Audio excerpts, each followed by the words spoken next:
So children, we start with the first soil, which is alluvial soil.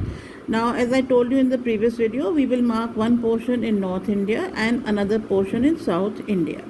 So we all know that from this portion, that is Punjab, Haryana, then you have UP, Bihar, West Bengal, and even some portions along the river Brahmaputra, there is alluvial soil. However, the best area that you can mark is, as you see, this is Nepal, the country of Nepal. So from the edge of Nepal, I have started marking the area along the river Ganga. As you can see, this river is river Ganga, and so we've taken a little bit of Yamuna, and we will mark the area, children. And remember one thing, we are only marking in India, therefore do not mark in Bangladesh. So for North India,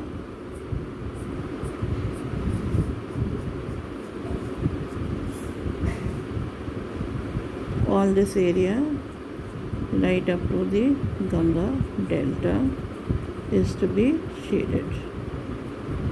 This is North India. Now you have the deltas of Godavari, Krishna and Kaveri. So you can draw a narrow portion like this right up till here, and this portion will all be alluvial soil of peninsular India, and we will make a small index and write alluvial soil. Okay, so now we will take another color which will be for the next soil, that is black soil. Now, as I had told you all, that black soil is one big huge patch in this portion, which includes Madhya Pradesh and Maharashtra primarily. So since in this case it is more of central India, so we don't have to worry about marking it in North India and South India in the case of black soil. And once again, children, as I had told you in the previous video, you only have to mark a major portion, not entire exact outlines the way they have been printed in the book. So this area that we have shaded over here is now black soil. So your next index, you will write black soil. Now we move on to red soil. Red soil, of course, is found in both some portions in North India, also in patches, and there is one portion, big portion here or big portion here. So we will take this portion over here, or you can shade this portion here,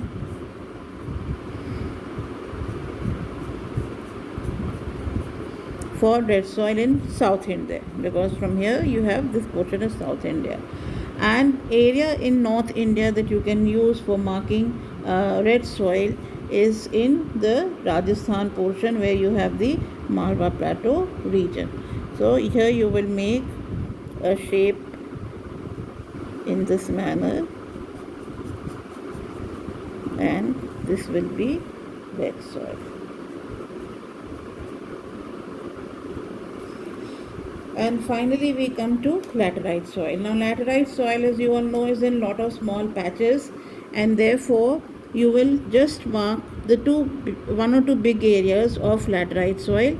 And since we have the Western Ghats over here, and you are learning that we find it on the summits of the Western Ghats, so just along the edges of the rivers, when we will do the map of the mountain of the maps, you will be marking Western Ghats. So basically the line of the Western Ghats and the laterite soil over here, the portion that I am shading in green color, is going to be same. So this is one big long line that you will draw for laterite soil in South India. In North India, children, as you see, this is the line of Brahmaputra, and this line is the boundary of Bangladesh and India. Now you will mark laterite soil in a very narrow patch, which should not touch the river Brahmaputra also, and it should not touch the boundary of Bangladesh. So as you can see, that the area that I am coloring is a narrow patch over here, which is basically, children, the Garo Khasi Jaintia hills. So once again, when you will be marking these hills, you will know where I have shaded this. So this is coinciding with the Western Ghat summits, and this area is coinciding with the Garo Khasi Jaintia summits.